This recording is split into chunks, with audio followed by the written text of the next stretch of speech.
उल्हासनगरच्या कॅम्प 3 भागामध्ये किरकोळ कारणावरून तरुणावर प्राणघातक हल्ला करण्यात आला। बहिणीशी बोलत उभ्या असलेल्या तरुणाला जाब विचारल्यानंतर त्याने चाकूने त्याला भोसकण्यात आलं। तर हल्ल्यानंतर आरोपी पसार झालेला असून पोलीस त्याचा शोध घेत आहेत।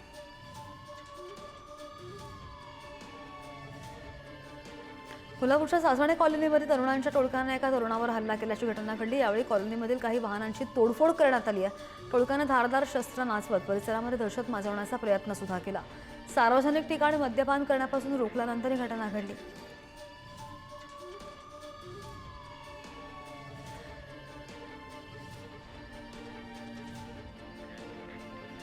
जालन्याच्या गोंदी पोलिसांनी कत्तलीसाठी नेत असलेल्या 2 गोवंशीय जनावरांची पोलिसांनी सुटका करत तिघांना ताब्यात घेतलंय।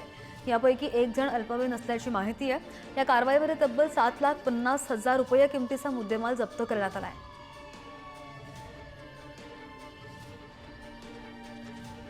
स्टेशन परिसरामध्ये घरासमोर लावलेली दुचाकी अज्ञाताने पळवून नेलेली आहे। कदीम जालना पोलीस ठाण्यामध्ये तक्रार दाखल करण्यात आलेली असून या प्रकरणात पोलिसांकडून अधिकचा तपास सुरू आहे।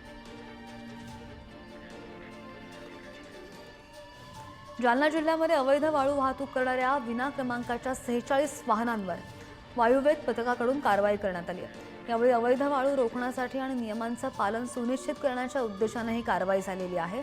या कारवाईमध्ये 46 पैकी 23 वाहनं वायुवेग पथकाने जप्त केली आहेत। कोल्हापूरच्या महाद्वार रोडवर मध्यधुंद कार चालकाचा उन्माद पाहायला मिळाला आणि यावेळी महाद्वार रोडच्या रॉंग साईडने येत महिलांसह भाविकांना धडक दिली। त्यामुळे त्याने काही दुचाकींना सुद्धा धडक दिलेली आहे।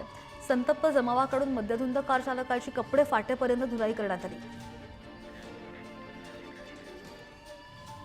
मालेगावच्या लखनौ येथे राज्य उत्पादन शुल्क विभागाने मोठी कारवाई केली आहे। यावेळी बनावट दारू कारखाना उद्ध्वस्त करण्यात आलेला आहे आणि यावेळी 14 लाख रुपयांचा मुद्देमाल सुद्धा जप्त करण्यात आल्याची माहिती।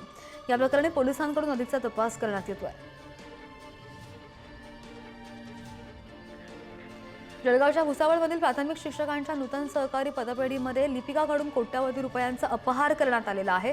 लिपिक अभिजित तायडे याने 5 ते 7 खात्यांमध्ये सुमारे 2 कोटी रुपये वर्ग केल्याचं समोर आलंय। पतपेढीकडून कोट्यावधी रुपयांची रक्कम वर्ग करणाऱ्या खातेदारांना नोटीस बजावण्यात आली आहे।